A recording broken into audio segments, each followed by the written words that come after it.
of noise here, especially from political leaders once we do those crackdown, but don't worry, it is in the best interest of the people that we deal with these issues that are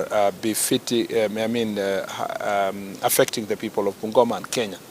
We also have problems that are related to also border point. This is drug abuse. Again, there is a lot of marijuana that is sold here. Of course, in the past, there's been a lot of focus on small consumers, yet we forget about the main traffickers. Again, intelligence-led operation shall be intensified in this area, and those big men and women who are engaged in this trade are going to be netted, and the necessary steps shall be taken. I want to appreciate the judiciary in Bungoma. They have been fairly cooperative, and I ask that we continue being cooperating together as all arms of government to get rid of illegal alcohol and these drugs in this region so that we can protect our population. The other challenge we have in this county is related to the questions of land fraud issues. Again, the officers who are working in the land office here are put on notice. Again, investigations are ongoing. A number of them shall be held accountable for the land fraud cases in this area that are causing other problems, which is basically fueling conflict within families, among communities, and this issue shall be, we are going to be focusing on this issue to deal with it. The other problem we have in Bungoma is related to the challenges faced in Mount Elgon region. Mount Elgon has very unique challenge over time because also because it's a forest, and we have resurgence of activities that are considered to endanger peace and may endanger peace in our country, and elements that are carrying out firearms inside the forest of Mount Elgon. We have told the National Police Service now, beyond the county security team, to also work with multi-agency team to flush out any individual that may be a Kenyan or from outside our country that may be hiding in that forest. We do not want to go back to the old days where we have had issues in that place, and we are going to be doing multi-agency operations in that area, particularly to protect the forest, because if Mount Elgon is depleted, there is no Bungoma, there is no Kenya.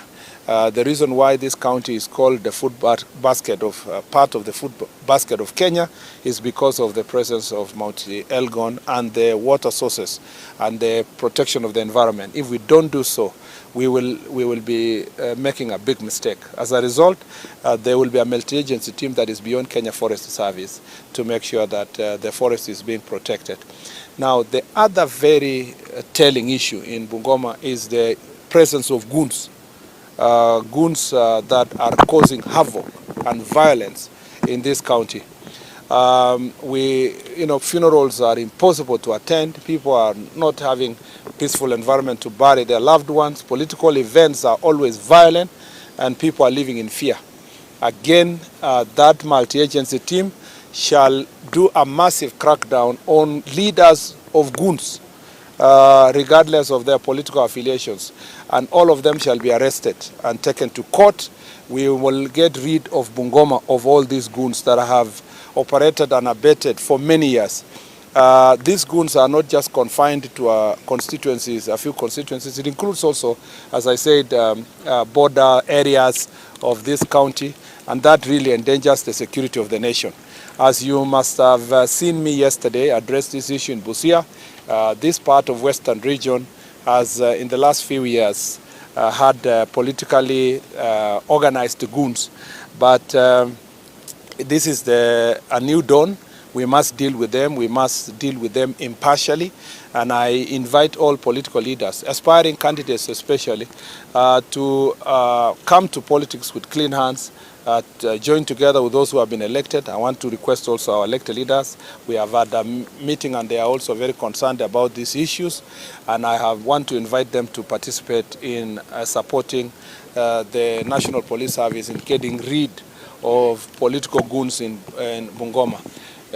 We want to see that anyone can operate in this country freely. And this culture of goons, and then they mutate, they become gangs, is something of great concern across the country. By and by, especially among the bigger counties in the country, you are witnessing presence of gangs and goons, and this is not acceptable. I promise you that we will do something. You will also hear a lot of noise here and there, but don't worry, it will be for the best interest of the people. Even when giving birth, sometimes it becomes very painful for the mother, and those who will feel pain, it's only our intention is to get rid of hooliganism and violence in leadership. You saw what we did yesterday, what we did since we went for Jukwaa la Usalama Trans Nzoia. Yesterday in Trans Nzoia, I think, DIG, how many? There were over 175 characters who were arrested, who were marauding as goons. And we are going to deal with them all over. In fact, we've come to notice, and you've seen this conversation even in Nairobi and here in Bungoma, that part of the problems of mugging and violence is also being perpetrated by persons otherwise known as street children. But they are not children. They are of significant adult age, yet they pose as street children. They behave like they don't have homes, and they cause muggings and attacking people, both in Trans Nzoia here, and you saw them in Nairobi. Again, something is being done to make sure that that issue is addressed decisively. There are other security challenges in this county that we are going to deal with together with the... I almost forgot a more serious one. This county is among the leading counties when it comes to defilement, which is a very serious issue. And I'm told that most of the defilement is actually perpetrated by family members. So there is incest that are also defilement.